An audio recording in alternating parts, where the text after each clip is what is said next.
Hello everyone, welcome back once again with a new video of ज्ञान by Soumen Jha.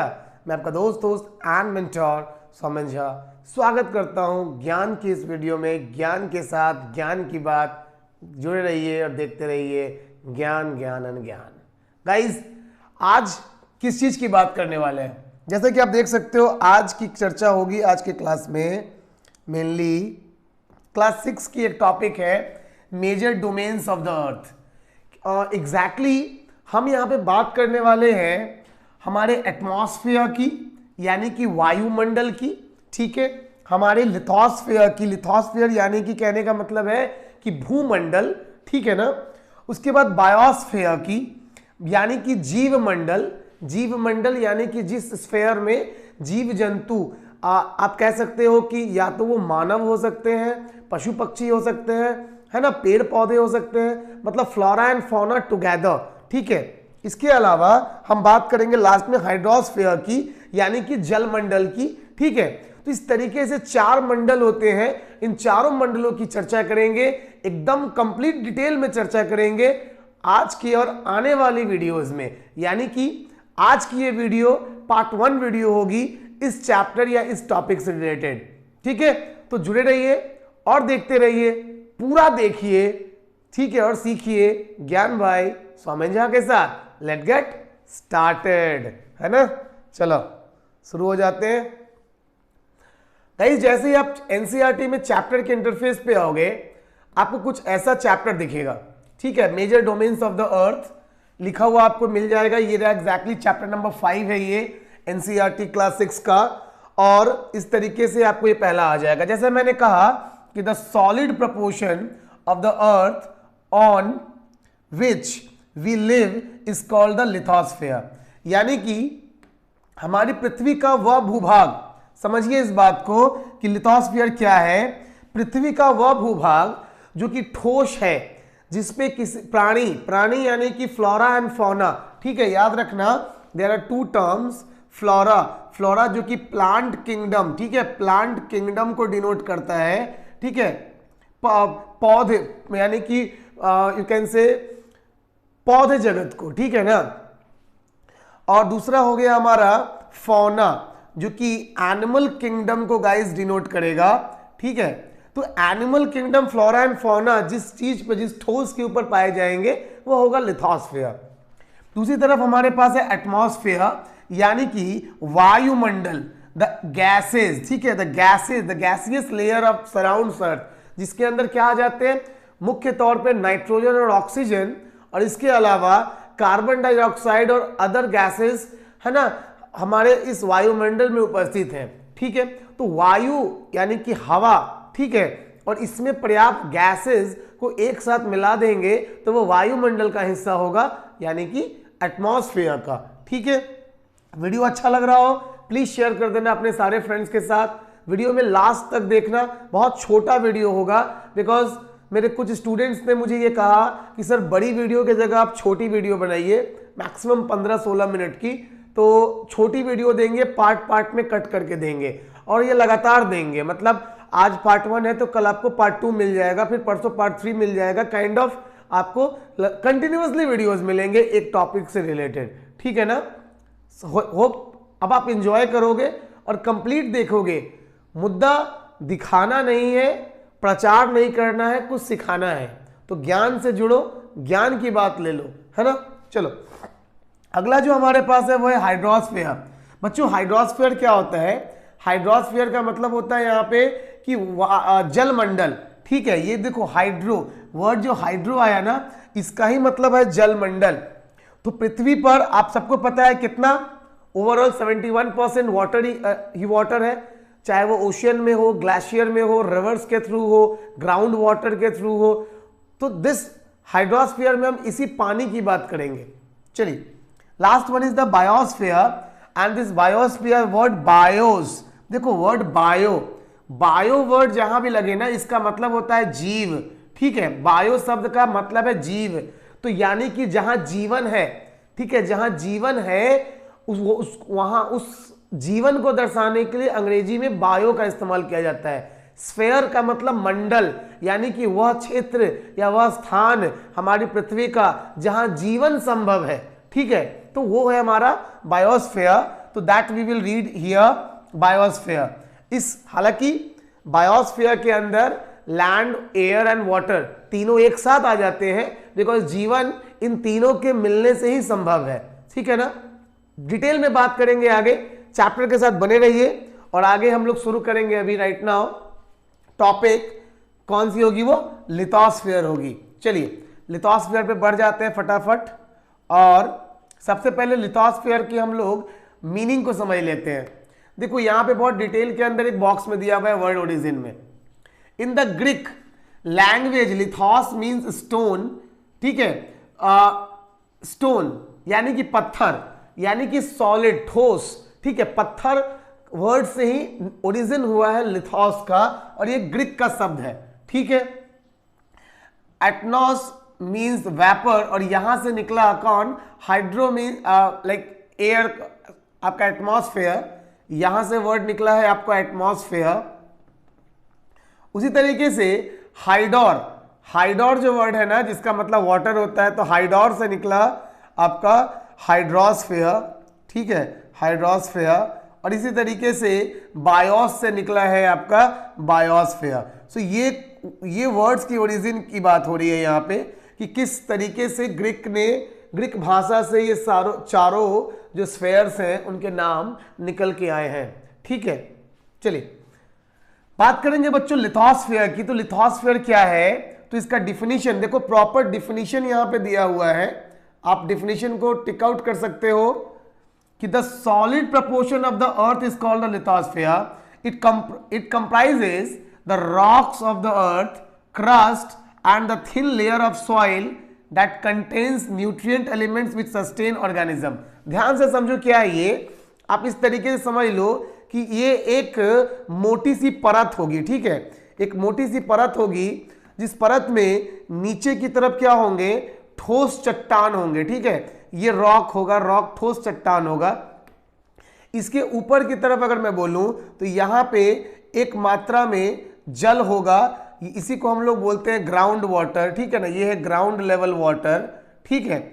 और इसके ऊपर अगर मैं बढ़ जाऊं तो यहां पे सॉफ्ट बेड होगा, ठीक है, यानी कि एक मुलायम एक परत होगी, किस चीज की, रॉक की, इसको हम लोग सॉफ्ट रॉक बोल सकते हैं, या इसको आप सिल्ट बोल सकते हो, सिल्ट या सेडिमेंट भी बोल सकते हो आप इसे, सिल्ट या सेडिमेंट, ठीक है, ये इस लेयर को। और ये जो लेयर होगी ना सबसे ऊपर वाली, ये जो लेयर होगी, इस लेयर को एग्जैक्टली हम लोग, ये जो लेयर आप देख रहे हो ये हमारा टॉप सॉइल है। क्या है ये, टॉप सॉइल है। तो इस तरीके से एक चार लेयर की हमारे पास एक मोटी सी बेड तैयार हो जाती है, और इसी को हम लोग बोलते हैं लिथोस्फीयर का पूरा हिस्सा, ठीक है। और ये ऑल टुगेदर जो कहलाएगा वो क्या कहलाएगा, ये ऑल टुगेदर हिस्सा होगा किसका, क्रस्ट का। तो दिमाग में रख लेना कि ऑल टुगेदर ये चारों हिस्से होंगे किसके, तो पृथ्वी के क्रस्ट के, ठीक है। चलो आगे बढ़ जाते हैं, नेक्स्ट टॉपिक पे पहुंचते हैं बिना टाइम वेस्ट किए हुए। ये आप वर्ल्ड का मैप है, मैं आपको बाद में हाइड्रोस्फीयर के टाइम दिखाऊंगा इसे, ठीक है। आइए हम सीधे इंटर करेंगे बच्चों कॉन्टिनेंट्स टॉपिक में, बिकॉज यही है जो इंपॉर्टेंट टॉपिक है और आपको इस फैक्ट्स को जानना बहुत इंपॉर्टेंट है, क्योंकि लिथोस्फीयर यानी कि जो सॉलिड स्ट्रक्चर है उसके बारे में कुछ फटाफट मैं आपको बता दूं। देखो जितने भी जियोलॉजिस्ट है ना, जियोलॉजिस्ट,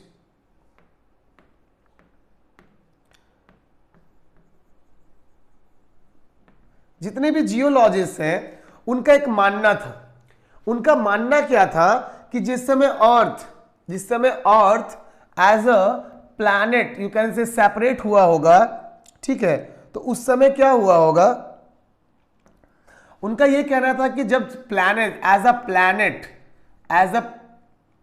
प्लैनेट अर्थ सेपरेट हुआ उस समय हमारे पास एक सिंगल लैंडमास था, ठीक है, सिंगल लैंडमास, याद रखो, दिमाग में डाल लो कि सिंगल लैंडमास था, और इस सिंगल लैंडमास का नाम था पैंजिया, मतलब एक ही भूभाग था पूरे पृथ्वी के ऊपर, और इसका नाम दिया उन लोगों ने पैंजिया। ठीक है, अब उन्होंने कहा कि इसके चारों तरफ पानी था, यानी कि जो वाटर है ना, पानी, ये पानी चारों तरफ उपलब्ध था पैंजिया के, और इस पानी का, इस वाटर बॉडी का नाम बच्चों क्या दिया गया?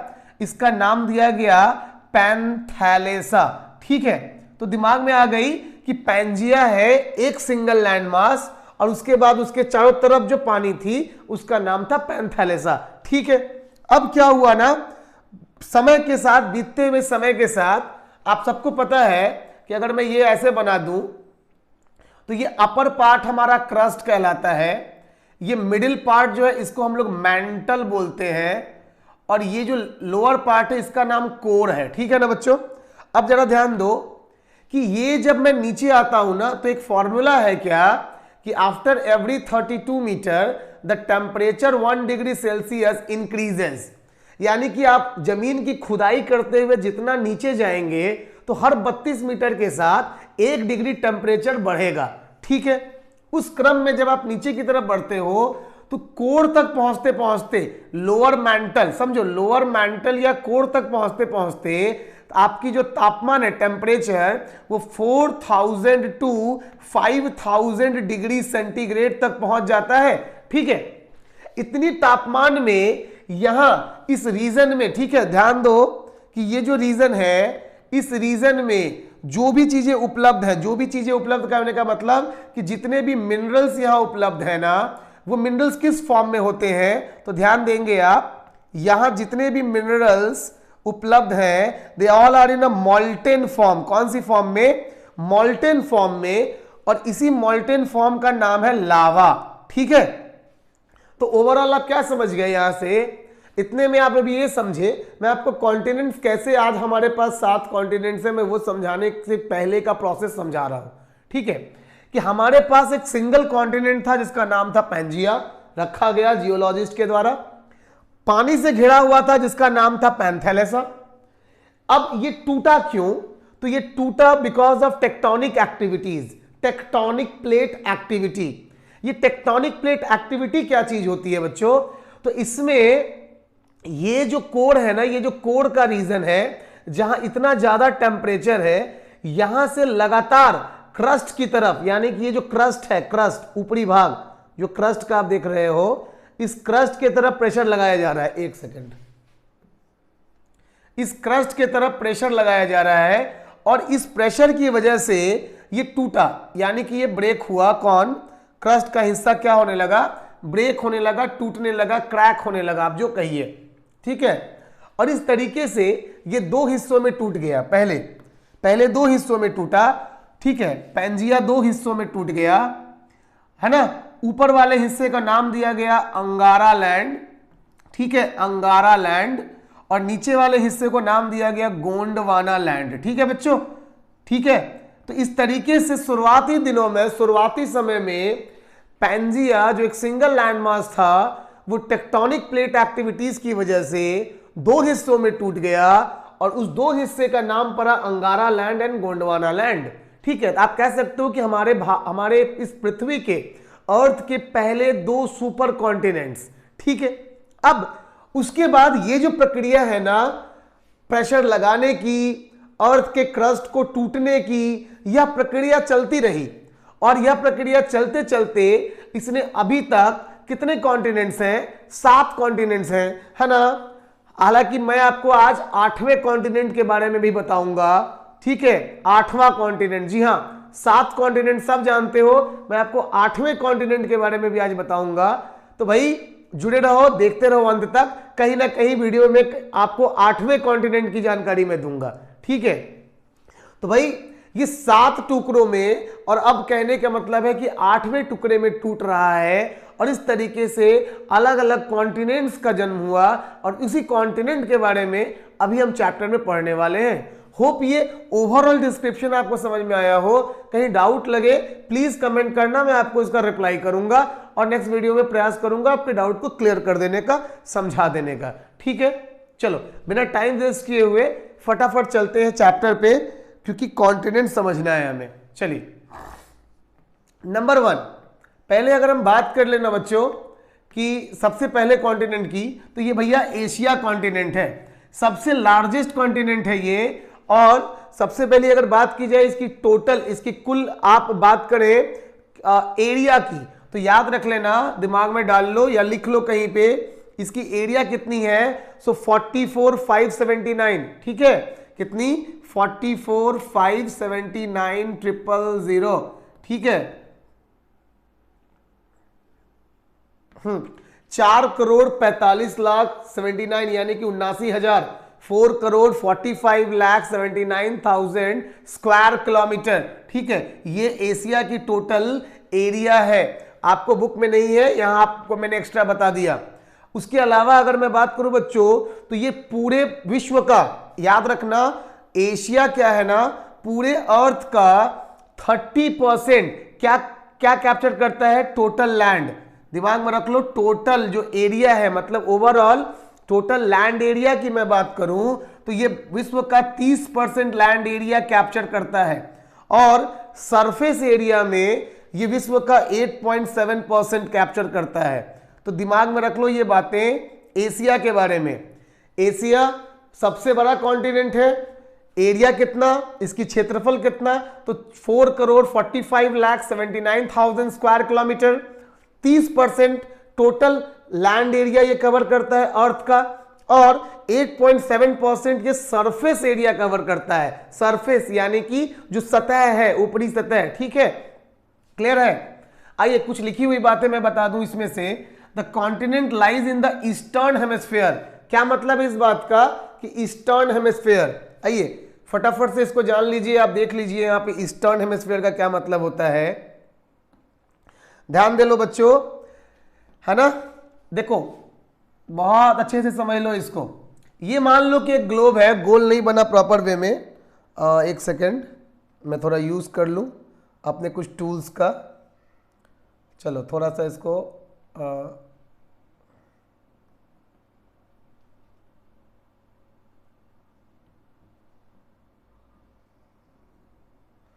एक सेकेंड, क्योंकि मैंने भी कंटिन्यू यूज़ नहीं किया ना, तो थोड़ा सा इसका मुझे नॉलेज है नहीं। आज चलो इसको इस्तेमाल कर लेता हूँ, जब दिया गया है तो इस्तेमाल क्यों ना किया जाए, है ना। चलो भाई,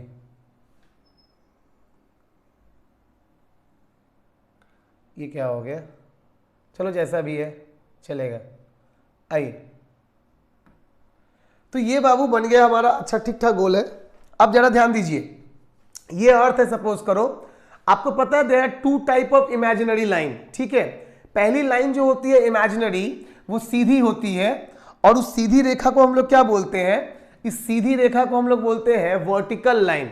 और इस टाइप की जो वर्टिकल लाइन है वो गुजरी हुई है कहां से, तो लंदन के ग्रीनविच से, ध्यान दो, लंदन के ग्रीनविच से ये गुजरी है, और इसको हम लोग बोलेंगे 0 डिग्री लॉन्गिट्यूड, ठीक है ना, 0 डिग्री लॉन्गिट्यूड। अब ये जो 0 डिग्री लॉन्गिट्यूड है बच्चों, इसने क्या किया, इसने पूरे अर्थ को 2 हेमिस्फीयर यानी कि गोलार्धों में बांट दिया। इधर वाले को बोलेंगे वेस्टर्न हेमिस्फीयर और इस साइड वाले को बोलेंगे ईस्टर्न हेमिस्फीयर, ठीक है। सिमिलरली अगर मैं बात करूं तो हमारे पास एक ऐसी लंबवत रेखा भी होती है, हम लोग इसको क्या बोलते हैं, हम लोग इसको हॉरिजॉन्टल बोलते हैं, हॉरिजॉन्टल लाइन, ठीक है। और इस प्रकार की जो सीधी रेखा है वो अर्थ में कहां है, तो आप सबको पता है ना कि इस प्रकार की जो सीधी रेखा है उसको हम लोग इक्वेटर बोलते हैं, जो 0 डिग्री है यहां पे, इसका नाम है इक्वेटर, ठीक है।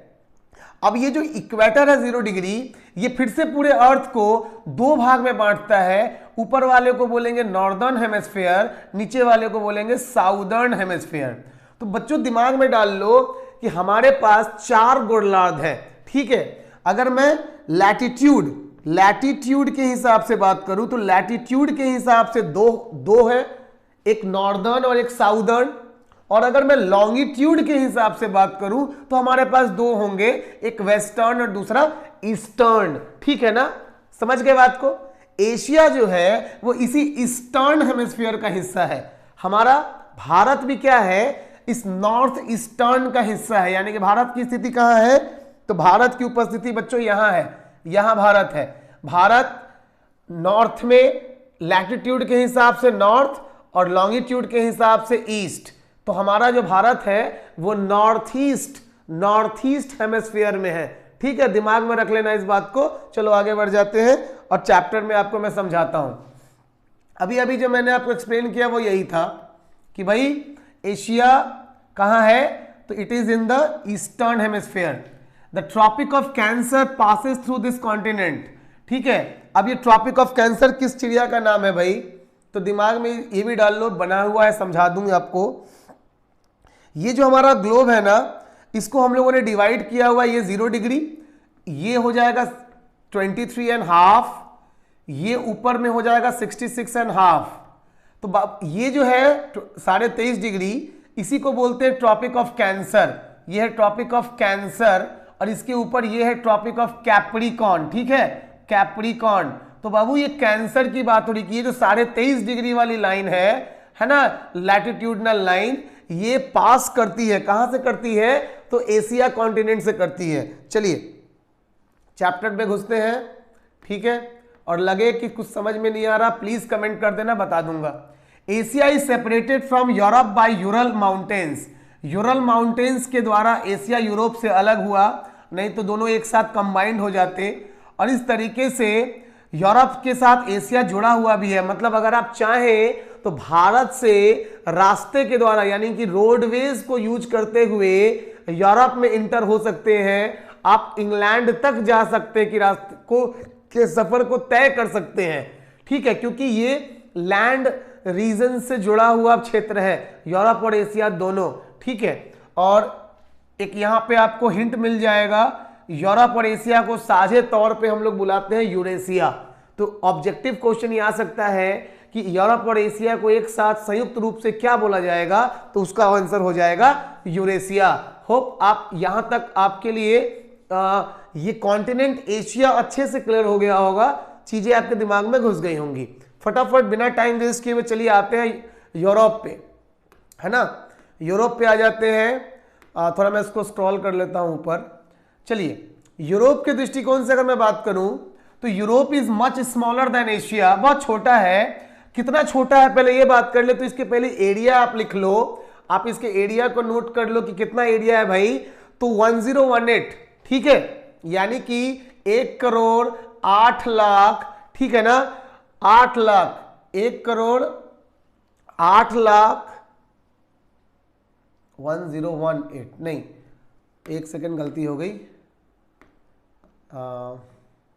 एरिया 1 करोड़ 1,80,000। हाँ, 1 करोड़ 1,80,000 गाइज। ठीक है, स्क्वायर किलोमीटर ये हो जाएगी एरिया किसकी, यूरोप की। ये टोटल लैंड कितनी परसेंट होल्ड करती है, तो याद रखना अर्थ के 6.8%। अर्थ का टोटल जो लैंड है ना, टोटल लैंड कितना होल्ड करती है, 6.8%। और ये सरफेस एरिया 2% सरफेस एरिया को होल्ड करेगी। तो यूरोप की total area 1 crore 1,80,000 square kilometre, total land percentage 6.8 और टोटल सरफेस एरिया 2% पूरे अर्थ का। चलिए, the Arctic circle passes through it is bounded by water body on 3 sides. भैया आर्कटिक सर्कल, ठीक है, पासेस थ्रू इट, क्या पास करती है, तो आर्कटिक सर्कल पास करती है। आर्कटिक सर्कल कहां होगा, सबसे ऊपर वाले को बोलेंगे हम लोग आर्कटिक, नीचे वाले का नाम है अंटार्कटिक। चलो यहीं पे देख लो, यहीं पे समझ लो इसको, है ना। मतलब अगर मैं बोलूं ऐसे कि अगर इसकी बात मैं कर दूंगी, इसकी है ना, यहाँ पे इसको ले लेता हूं, थोड़ा सा कलर चेंज कर लेता हूं। ये एक सेकेंड, नहीं हुआ, हाँ जी अब हो गया होगा, हाँ जी। तो ये देखो, ये क्या है, ये ऊपर वाला आर्कटिक है और नीचे सिमिलरली आएगा तो ये हो जाएगा अंटार्कटिक। ठीक है ना, तो ये आर्कटिक सर्कल जो है ये यूरोप को टच करती है। ठीक है, चलिए पक्की बात समझ गए ना। चलो भाई आगे आ जाते हैं, अब अफ्रीका में पहुंचते हैं। एक सेकेंड, हाँ, देखो अभी तक के वीडियो समझ में आ रही हो, प्लीज लाइक करते रहो। जितनी ज्यादा लाइक्स आती हैं, जितने ज्यादा कमेंट्स आते हैं, उतना ज्यादा हमें क्या मिलता है, हौसला मिलता है। मैंने अपने लेवल से प्रयास किया है कि आपको आपके कंटेंट के साथ साथ कुछ एक्स्ट्रा दे दूं दिमाग के अंदर, एज अ इमेजिनेशन बिल्डअप कर दूं, ताकि ये टॉपिक आप किसी को समझा सको, बता सको इन फ्यूचर। ठीक है, जुड़े रहो और देखते रहो। चलिए अब बात करते हैं थर्ड नंबर की, that is the Africa is the second largest continent. और अगर मैं बात करूं इसकी फिर से ओवरऑल एरिया की, तो दिमाग में रख लो कि भाई एरिया कितनी होगी अफ्रीका की, तो 3,03,70,000। ठीक है ना, 3,03,70,000 स्क्वायर किलोमीटर। ठीक है, 3,03,70,000 स्क्वायर किलोमीटर ये टोटल एरिया हो जाएगी। और ये कितने हैं, तो 20% याद रखना, अर्थ के लैंड एरिया का 20% कवर करेगा। और सरफेस एरिया की बात है तो ये 6% सरफेस एरिया को कवर करता है। ठीक है ना। तो भैया एरिया है 3,03,70,000 square kilometre, 20% land area, 6% surface area. कौन कवर करेगा, Africa as a continent. The equator 0 degree latitude runs almost through the middle of the continent. बहुत ध्यान से समझो इसको, ये क्या बोलना चाह रहा है भाई। ये जो आप देख रहे हो ना इक्वेटर है, ये क्या है, ये इक्वेटर है 0 डिग्री।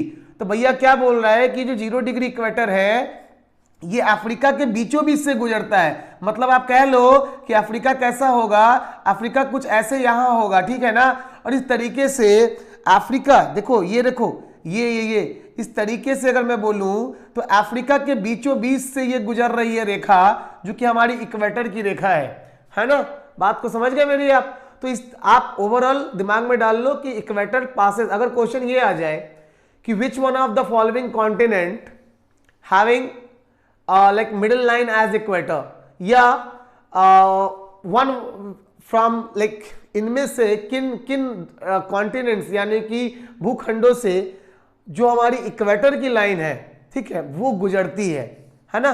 तो इस तरीके से आप इसको दिमाग में डाल लो, वो अफ्रीका होगी। चलो भाई आगे कुछ और फैक्ट्स चेक कर लेते हैं जो लिखे हुए हैं इसमें।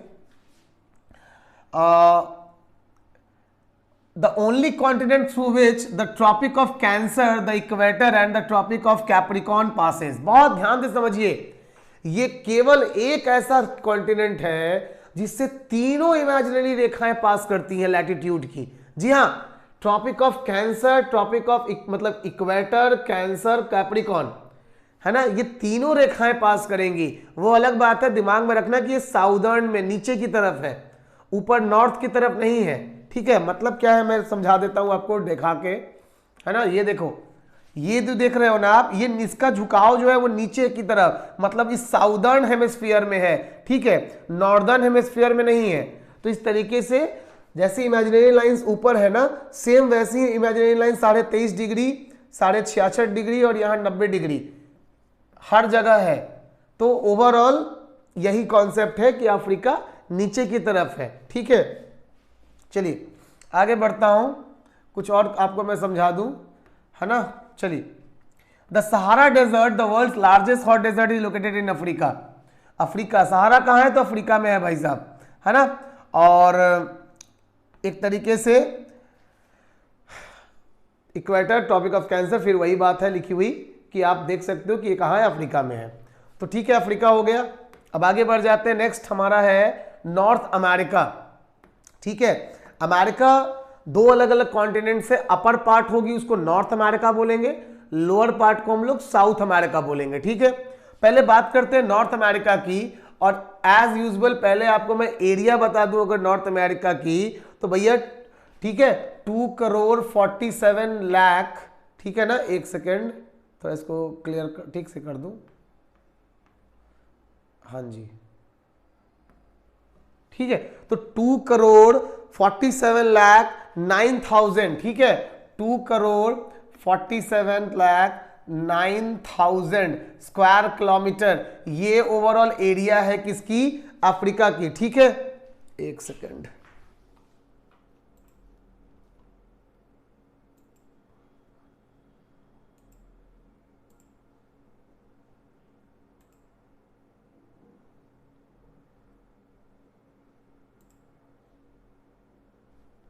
हाँ भाई, area 2,47,09,000 square kilometre. Total land area कितना परसेंट कवर करेगा ये, तो दिमाग में डाल लीजिए 16.5। पूरे अर्थ का 16.5% लैंड एरिया ये कवर करता है, और सरफेस एरिया कितना कवर करेगा ये, तो 4.8। ठीक है, 4.8% ये सरफेस एरिया को कवर करेगा। कौन, आपका अफ्रीका। तो इस तरीके से, सॉरी अमेरिका, तो नॉर्थ अमेरिका के ये वो रीजन है जो कि कवर अप करते हैं। आइए आगे बढ़ता हूं जल्दी से, आपको मैं बता दूं नॉर्थ अमेरिका की कुछ बातें। तो North America is the third largest continent of the world. It is linked to the South America by a very narrow strip called the isthmus. ठीक है, isthmus of Panama. Isthmus of Panama वो एक खाड़ी होगी, या वो एक कह सकते हो कि एक लिंकेज है जो नॉर्थ अमेरिका और साउथ अमेरिका को जोड़ता है। आप ऐसे समझ लीजिए थोड़ा सा यहां पे डिटेल में कि एक सेकेंड,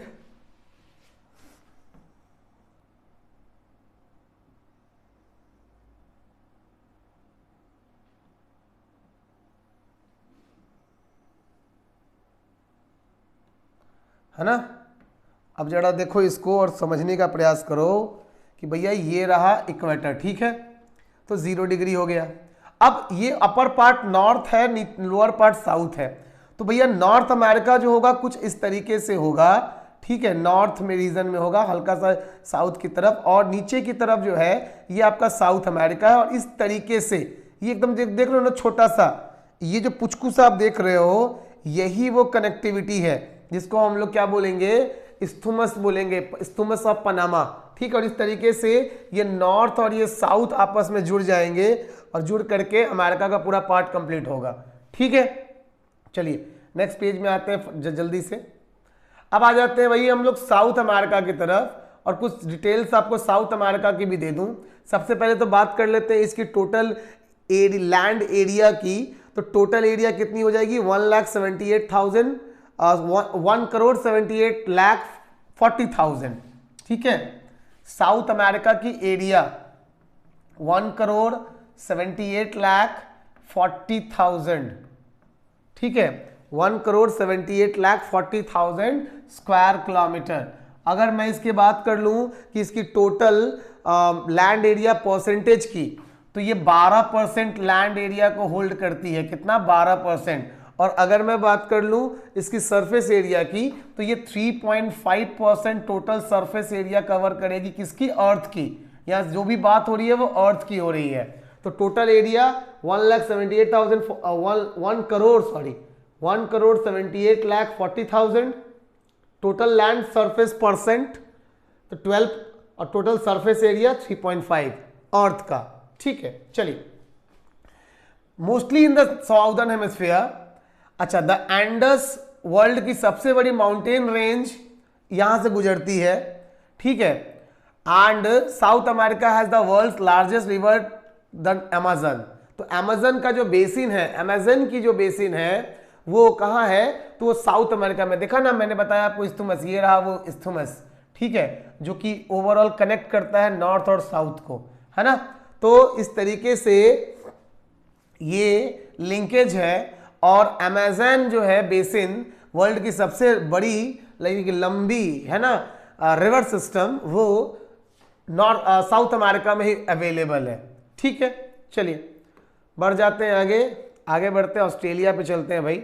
हमारा दोस्त ऑस्ट्रेलिया से पहले मैं आपको कुछ बताना चाहता हूं, जरा ध्यान दे लो कि ऑस्ट्रेलिया के पहले हम बात करेंगे किसकी, तो उस नए न्यू आइलैंड की। ठीक है, एक न्यू कॉन्टिनेंट है, एक नया कॉन्टिनेंट है जिसकी खोज हो चुकी है, और उसका नाम क्या है, जीलैंडिया। जी हाँ बच्चों, हम बात कर रहे हैं जीलैंडिया की। ठीक है, जीलैंडिया ये एक नई कॉन्टिनेंट के तौर पे उभर रहा है, और जियोलॉजिस्ट इसे एक नया कॉन्टिनेंट मान रहे हैं। ठीक, ऑस्ट्रेलिया से पहले बताने का क्या तुक है, तो आप ये समझाना आपको मकसद था कि ऑस्ट्रेलिया जो है उसकी उपस्थिति है इस जगह पे।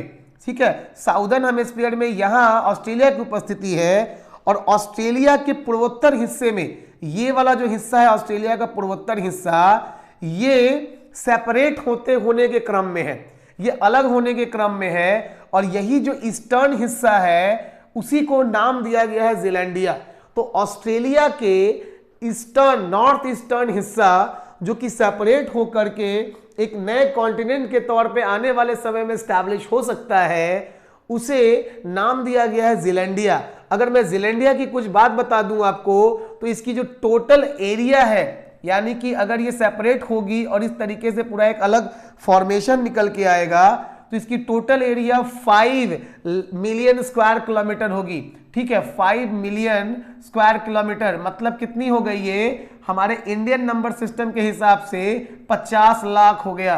50 लाख स्क्वायर किलोमीटर इसकी टोटल एरिया हो जाएगी, और ये माना जा रहा है कि गोंडवाना का हिस्सा है। ठीक है, ये किसका हिस्सा है, तो गोंडवाना, मैंने बताया था ना, अंगारा लैंड, गोंडवाना लैंड, तो उसी गोंडवाना का हिस्सा होगा कौन, ये नया आइलैंड जिसका नाम है जीलैंडिया। जीलैंडिया के बारे में एक डिटेल वीडियो बहुत जल्द लेके आऊंगा, जुड़े रहो और देखते रहो, सीखते रहो, मजे उठाते रहो, है ना, फायदे ही फायदे मिल रहे हैं। चलो भाई आ जाते हैं आगे, बात करते हैं फटाफट से ऑस्ट्रेलिया की।